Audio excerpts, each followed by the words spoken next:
Il est en train de déstabiliser les provinces.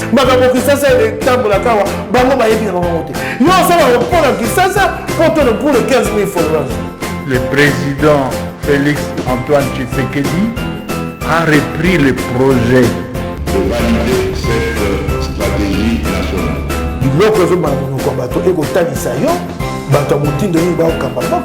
C'est pour la première fois que vous avez une vidéo na biso abonnez-vous.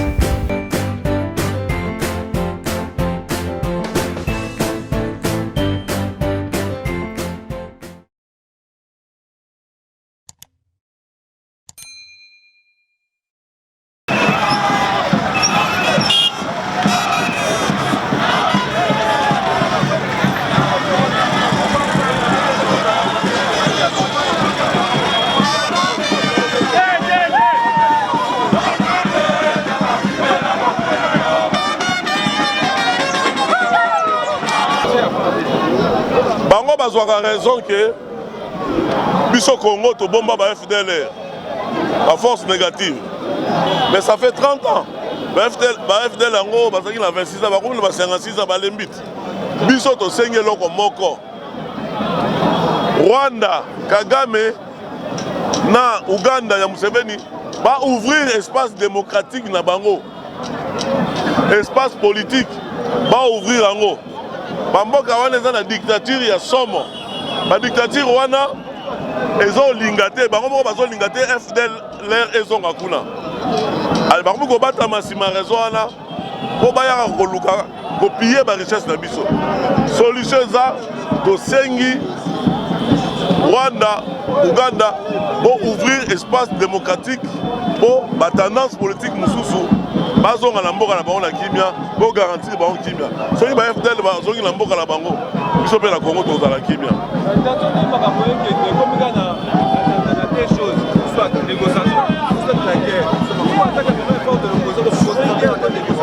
Non, biso to la négociation.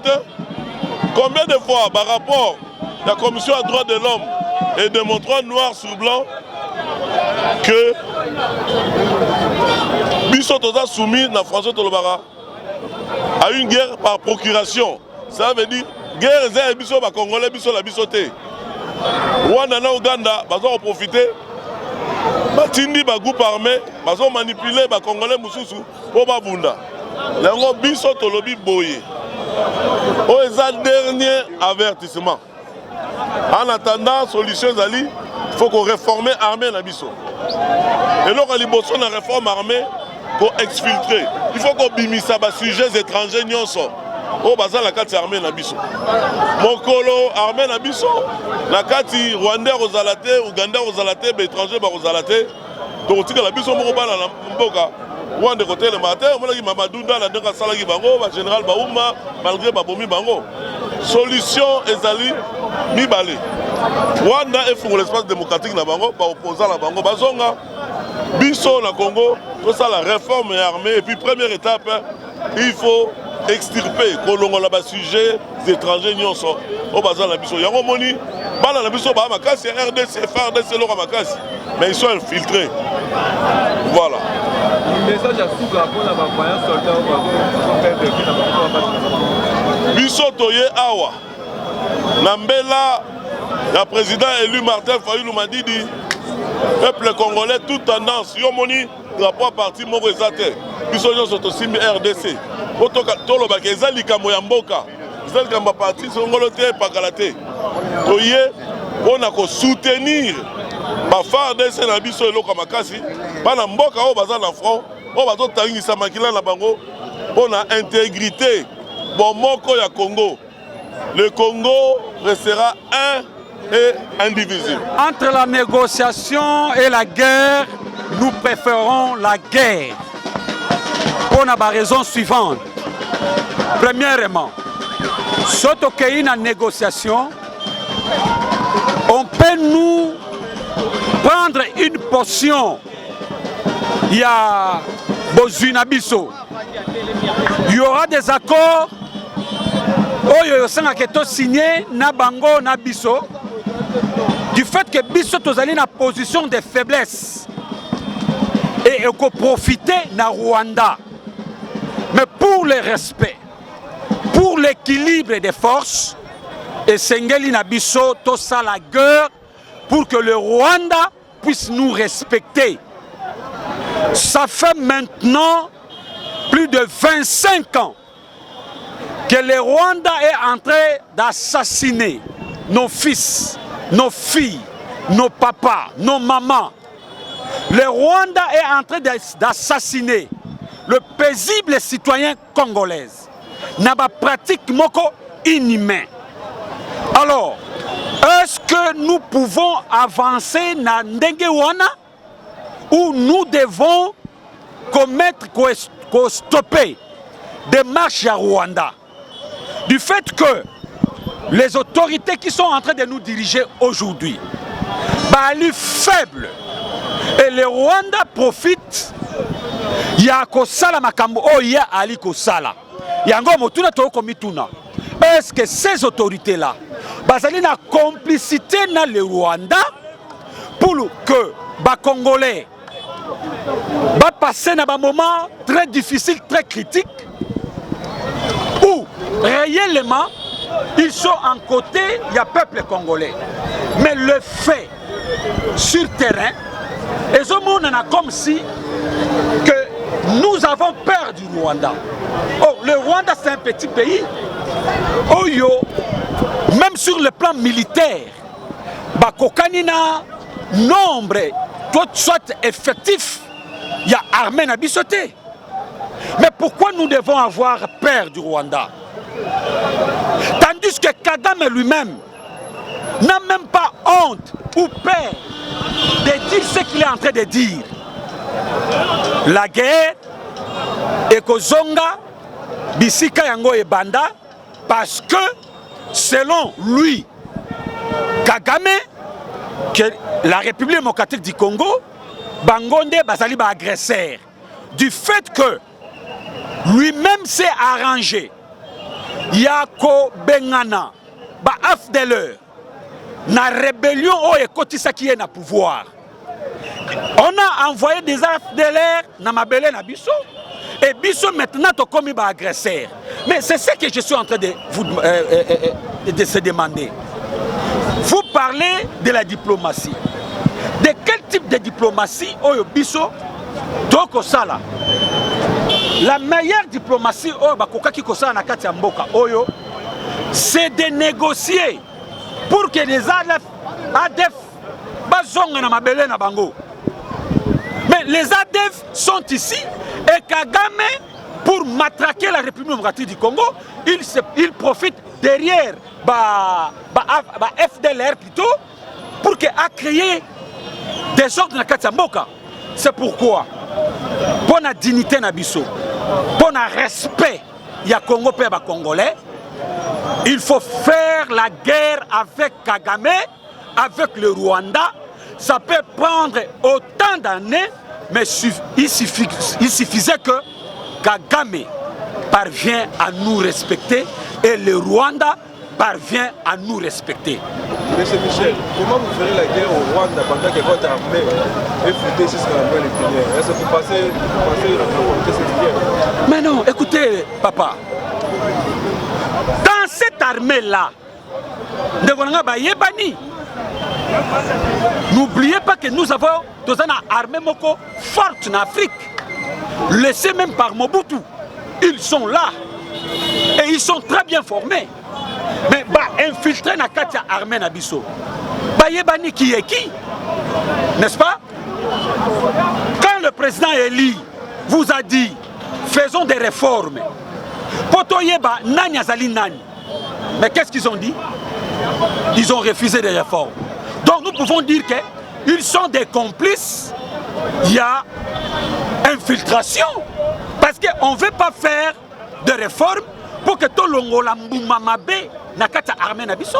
Mais cela n'empêche, notre armée est forte et il y a des moyens qu'on puisse se mettre en côté infiltré. Quand Mamadou Ndala a benganaki Rwandais, ADF et M23 bazongi tina Rwanda.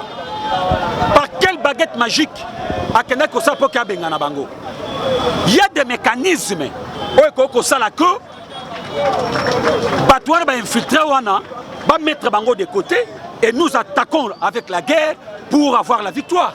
Et c'est possible. Comme vous pouvez le constater, nous sommes mobilisés, des photos seulement, pour dire non à l'agression rwandaise en République démocratique du Congo, mais également pour s'opposer à la ligne de politique empruntée par le pouvoir de Kinshasa, un pouvoir qui est illégitime, vous le savez.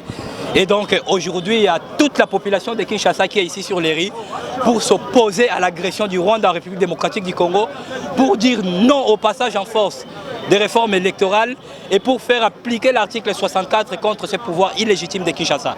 Donc la mobilisation, elle est grande, elle est totale, qui aura pour point de chute le palais du peuple, parce que c'est de là, vous savez, vous êtes sans ignorer qu'hier, ils ont pu adopter par force les rapports de la PAJ. Donc nous sommes déterminés et ce pouvoir ne devra plus durer au risque de vendre ces pays à vil prix. Donc nous en avons assez, comme vous pouvez le constater. L'Emba est en ébullition et nous sommes là, nous allons poursuivre selon les itinéraires de l'hôtel de ville jusqu'à descendre au point de chute qui est le palais du peuple. Donc nous invitons toute la population congolaise à nous rejoindre dans les itinéraires et à s'opposer, à dire non à ces pouvoirs, à dire non à ces pouvoirs illégitimes de Félix Tshisekedi et à sa politique qui est aliénée à ses parrains rwandais. Vous êtes sans ignorer qu'il a pu libérer les 2 soldats rwandais arrêtés sur les sols congolais et c'est inacceptable pour cela. Donc voilà le mobile de la mobilisation. Vous êtes là en train de constater que l'UDPS n'existe que de nom. Donc, à propos de ce qui se passe à l'est du pays, ouais. Vous proposez la guerre ou la négociation? Bon, je suis le président national du Parti Les Démocrates Nationalistes, LDN, mais Patrick Nzei, c'est bien moi, en personne. Ce que nous avons toujours proposé depuis le début de cette guerre, c'est d'abandonner l'approche diplomatique pour une approche politique, forte, stratégique et militaire. Nous avons toujours recommandé la militarisation des frontières de la République démocratique du Congo, chose qui n'avait pas été faite. Pendant que Félix Tshisekedi a passé tout son temps à aller négocier avec les groupes armés et les chefs d'état-major, les amis de la région, nous nous sommes opposés à cette politique parce qu'on s'était dit qu'il faudra une solution militaire privilégiée. Donc aujourd'hui, nous avons appelé à expulser l'ambassadeur du Rwanda en République démocratique du Congo. Le gouvernement n'a pas répondu à notre appel. Nous avons demandé à ce que le Rwanda, nous puissions rappeler notre ambassadeur en poste à Kigali, ce qui n'a pas été le cas. Donc pour cela, je ne sais pas si je rencontre vos préoccupations. Oui, lelo ezali date moko historique le 3 juin 2022 et kotikala historiquement na mboka au Congo que mokolo peuple congolais a telemaki alobaki non à l'agression au sol congolais par les Rwandais sous l'égide, sous l'impulsion de Paul Kagame à travers les M23. Les lots agresseurs, les lots criminels, les lots génocidaires. Kagame est connu au vu de tous, au vu du monde entier. C'est pourquoi aujourd'hui, les lobbies sont au lobby été non, non à la guerre à l'Est, non à l'occupation de l'Est. Au lobby été paix qui mien seigneur le compte à l'amboka na biso Congo. Papa, c'est depuis 2009, le 23 mars, il y a un ça M23 au combo M23. Donc c'est le 23 mars 2009. Nde bango ba kotaka na mabele oyo. Ba Rwanda moto bazana sima na bango. Banda kala toyeba ki ete zaliki bango.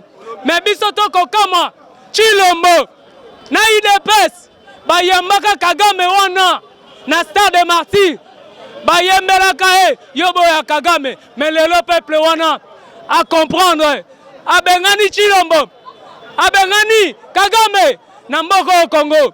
Tolobi non. Non, à la génocide, dans SAPI, oui à la paix, mais la méthode nini, la solution nini, oui, Boyokaki, ministre des Affaires étrangères, a kosenga ba négociation, ba dialogue.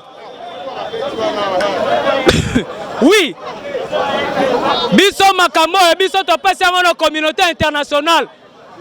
Makamo et biso topesi yango na Union africaine.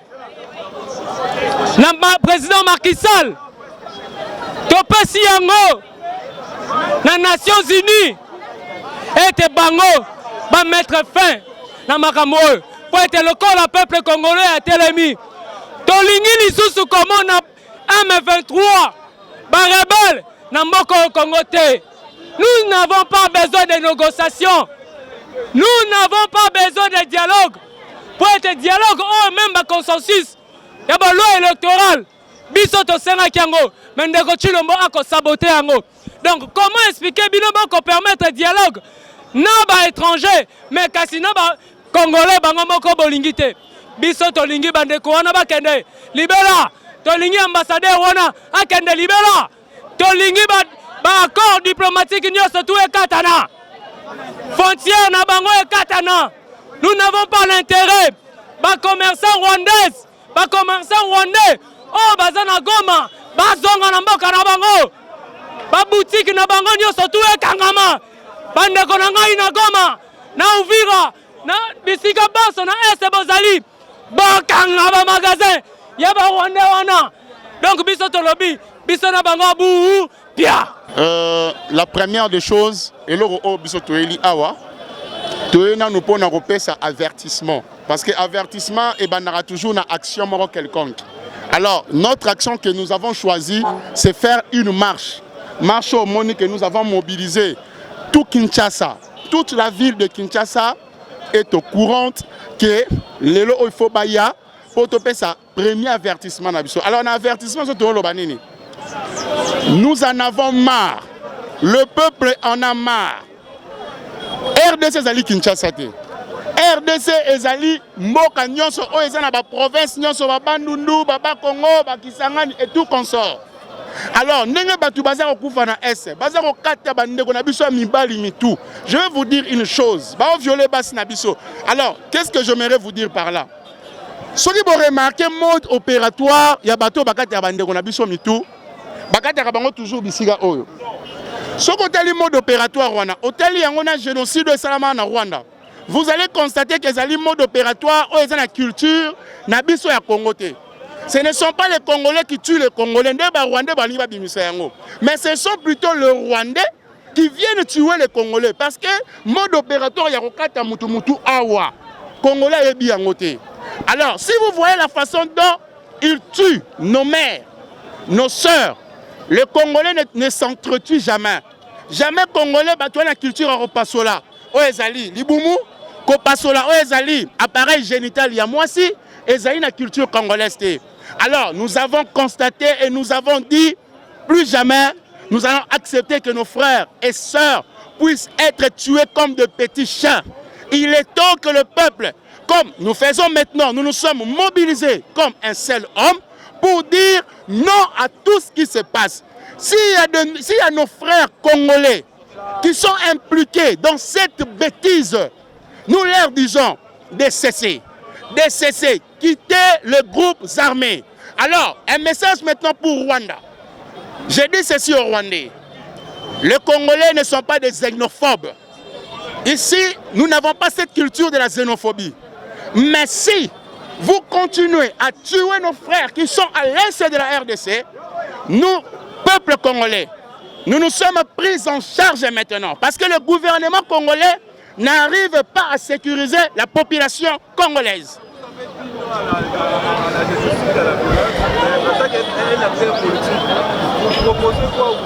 Voilà, mais c'est ce que je suis en train de dire, mon frère. Le peuple congolais s'est mobilisé. Nous avons même essayé de proposer au gouvernement congolais de voir ce qui se passe. Mais si vous constatez, vous remarquerez que le gouvernement congolais ne voulait pas citer le vrai ennemi de la RDC. Il s'est caché derrière le rideau. Mais nous nous sommes mis devant pour dire le vrai ennemi du Congolais, c'était le Rwandais. Il fallait qu'ils le disent tout haut, mais ils ont refusé parce que c'est comme s'il y a un deal là-dessous. Alors, nous, le peuple congolais, nous nous sommes pris en charge pour dire non. Non à tout ce qui se passe à l'est de la RDC. Si nos frères continuent, nous, le peuple, nous allons aller jusqu'à Kigali. Nous allons nous installer là-bas. C'était ça mon message. Que Dieu vous bénisse.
On ne négocie pas avec l'ennemi. Il faut d'abord gagner la guerre et puis être en position de force et puis qu'on négocie. Les lots Chilombazali à genoux face à Kagame, donc il n'y a pas de négociation possible. Va négocier à genoux, va négocier à debout. Or que le Congo est à genoux, donc il faut qu'on frappe dans Kagame et puis négociation après. De quelle manière vous parlez de frapper Kagame? C'est-à-dire qu'il faut organiser l'armée congolaise, il faut la réformer et puis maintenant, quand l'armée sera une armée dissuasive, en ce moment-là, Kagame ne peut pas respecter. Mais tout le monde sait que tout le monde est une armée. Tout le monde est acquis armée, alors que l'armée acquise le Rwanda. Donc c'est clair. Il faut réorganiser l'armée. Le lingue président lui-même faire la paix. Donc vous voulez la paix en RDC au travers de la guerre? C'est lui qui veut la paix, prépare la guerre. Est-ce que vous tenez compte des conséquences que la guerre produise? Mais il n'y a pas d'omelette sans casser les œufs. Pour avoir la paix, il faut préparer la guerre. Tant qu'on n'aura pas une armée dissuasive, Kagame n'aura pas peur du Congo. C'est tout. N'oubliez pas que la Rwanda, elle est notre voisin pour toujours. Mais nous ne refusons pas. Le Rwanda, c'est notre voisin. Nous les aimons comme voisins. Mais dès le moment où les Rwandais nous parlent comme Kagame nous parle comme État, une province du Rwanda, là ça ne va pas. Donc vous souhaiterez dans le départ définitif de l'ambassadeur rwandais? Pour l'instant d'abord, que tous les contrats économiques signés avec le Rwanda soient rompus. Et que les accords signés avec le Rwanda soient dévoilés. Et puis l'ambassadeur puisse rentrer chez eux au Rwanda et fermer la frontière.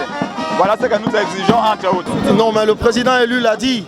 Il a dit que nous serons dans la rue aujourd'hui pour soutenir le FARDC qui sont en train de défendre l'intégrité de notre territoire. Et c'est aussi un message fort que nous lançons au Rwanda. Nous ne sommes pas d'accord avec son plan d'annexion ou son projet de balkanisation de notre pays. Donc, nous sommes là pour dire vive la RDC. La RDC sera indivisible. Nous soutenons le FARDC. Nous soutenons tous ceux qui font des efforts pour empêcher la balkanisation de notre pays. Et le président élu sera là tout à l'heure. Nous serons là. Nous sommes en train de défendre notre héritage commun, notre patrie, la RDC. La première force d'opposition, vous préférez la guerre ou la négociation? Nous sommes la première force de résistance. Nous ne sommes pas de l'opposition. Ben, nous sommes prêts à tout. Vous savez, nous sommes prêts à défendre l'intégrité de notre territoire, même au prix du sacrifice suprême. On le fera. Voilà. Merci beaucoup. Bonjour. Bonjour. À propos de ce qui se passe à l'Est. Oui, mais ce qui se passe à l'Est doit révolter plus d'un Congolais. Parce que c'est inacceptable ces tueries. Et le Rwanda, qui est par moments considéré comme étant l'ami de la République démocratique du Congo par les pouvoirs en place, est en train de fabriquer des rébellions sous le dos des Congolais. Et je pense qu'aujourd'hui, on va mettre fin à cette histoire-là. Pas question. Et la mobilisation va continuer. Ce n'est qu'un début.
il a il est en train de déstabiliser les provinces.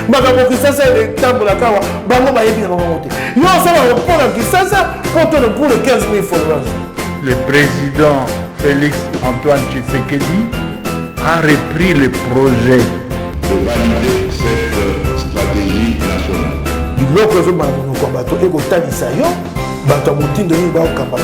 C'est la première fois que vous avez une vidéo abonné.